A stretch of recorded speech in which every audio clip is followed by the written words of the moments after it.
প্রিয় দর্শক, স্বাগত জানাচ্ছি আমাদের এবারের স্পেশাল রিপোর্টে। আজকের পর্বে আমরা মুখোশ উন্মোচন করতে যাচ্ছি সাংবাদিক নামধারী এমন এক দুর্বৃত্তের, যিনি ওরিয়ন গ্রুপের মালিকানাধীন বাণিজ্য বিষয়ক ইংরেজি পত্রিকা দি বিজনেস স্ট্যান্ডার্ডের সম্পাদক। একদা ইংরেজি দৈনিক দ্য ডেইলি স্টারে চাকরি করে নারী সহকর্মীকে যৌন হেনস্থার দায়ে অভিযুক্ত এই ব্যক্তিটির নাম ইনাম আহমেদ। ৭১ টিভির দালাল সাংবাদিক মোজাম্মেল বাবুর বন্ধু বিজনেস স্ট্যান্ডার্ড সম্পাদক ইনাম আহমেদের যত অপকর্ম নিয়ে সাজানো হয়েছে আমাদের এবারের রিপোর্ট। চলুন প্রবেশ করা যাক আমাদের মূল রিপোর্টে। প্রথমে চলুন একটু অতীত থেকে ঘুরে আসা যাক। এই ইনাম আহমেদ ২০০৮ সালে ডেইলি স্টারে চাকরির সময় যুক্তরাষ্ট্রের শেভরন গ্যাস কোম্পানি থেকে টাকা খেয়ে ভয়াবহ পরিবেশ বিপর্যয়কারী শেভরন গ্যাস কোম্পানির এদেশীয় দালালে অবতীর্ণ হন। ওই সময়ে তিনি ডেইলি স্টারে শেভরনের পক্ষে এত বেশি মিথ্যাচার করেছিলেন যে রোনাল্ড হালদার নামের এক ব্যক্তি ডেইলি স্টারে রিজয়েন্ডার পাঠিয়ে এই মিথ্যাচারের প্রতিবাদ করেছিলেন। টাকা খেয়ে দালালি করা ইনাম আহমেদের অনেক পুরনো পেশা। তিনি ৭১ টিভির সাংবাদিক নামধারী দুর্বৃত্ত মোজাম্মেল বাবুর ঘনিষ্ঠ বন্ধু। এই মোজাম্মেল বাবুকে সাথে নিয়ে তিনি আওয়ামী লীগের দালাল সাংবাদিকদের সংগঠন এডিটর্স গিল্ড বাংলাদেশের নেতৃত্ব দিচ্ছেন। এই সংগঠন থেকে তারা নানা সময়ে গণতন্ত্রের পক্ষে যারাই অবদান রাখে তাদের বিরুদ্ধেই সোচ্চার হয়ে বিবৃতি দেয়।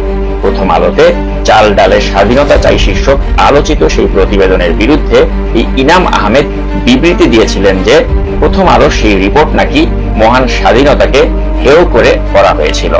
এখানেই শেষ নয়, আল জাজিরার অনুসন্ধানী প্রতিবেদন অল দি প্রাইম মিনিস্টার্স ম্যানকেও হেয় প্রতিপন্ন করে এই ইনাম আহমেদের এডিটর্স গিল্ড বিবৃতি দিয়েছিল এবং ফলাও করে বিজনেস স্ট্যান্ডার্ডে সেই সংবাদ ছেপেছিল।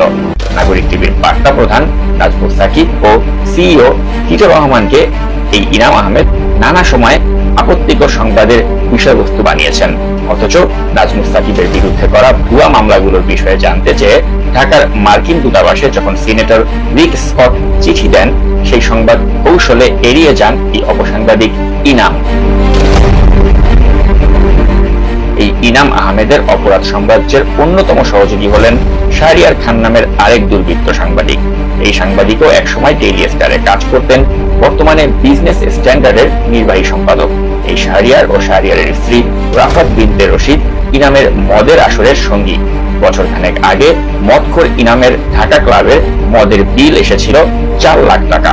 তাছাড়া একবার রাফাতের গাড়ি চালক ও বিজনেস স্ট্যান্ডার্ডের এক সাংবাদিক ওয়্যারহাউস থেকে মদ আনতে গিয়ে কিছু উদ্ভট পরিস্থিতির সৃষ্টি করে। পরবর্তীতে সাংবাদিক সৈয়দ ইশতিয়াক রেজা ও মোজাম্মেল বাবুর সহযোগিতায় ভয়াবহ মাদক মামলার হাত থেকে এই দুর্বৃত্ত সিন্ডিকেট বেঁচে যায়। নারী লিপসু এই ইনাম বর্তমানে দ্বিতীয়বারের মতো বিয়ের পিড়িতে বসলেও তার পরনারীর প্রতি আসক্তি কমেনি। বিজনেস স্ট্যান্ডার্ডে তার নারী সহকর্মী জেবুন্নেসা আলোর সাথে পরকীয়ার সম্পর্ক অনেকটা ওপেন সিক্রেট। ওরিয়ন গ্রুপের মালিক ওবায়দুল করিমকে বোকা বানিয়ে বিজনেস স্ট্যান্ডার্ড পত্রিকাটি খুলেছেন এই ইনাম। তবে পত্রিকাটি এখনো লাভের মুখ দেখেনি। মূলত ওরিয়ন গ্রুপের অপকর্ম ধামাচাপা দেওয়ার হাতিয়ার হলো এই পত্রিকা। গণতন্ত্রের পক্ষের শক্তিদের বিরুদ্ধে অপপ্রচার করে সরকারের সুদৃষ্টি লাভ করাই হলো এই পত্রিকার মুখ্য উদ্দেশ্য। দর্শক, পরিশেষে আহ্বান জানাতে চাই, আসুন আমরা সামাজিকভাবে বয়কট করি ইনামের মতো সাংবাদিক নামধারী দুর্বৃত্তদের।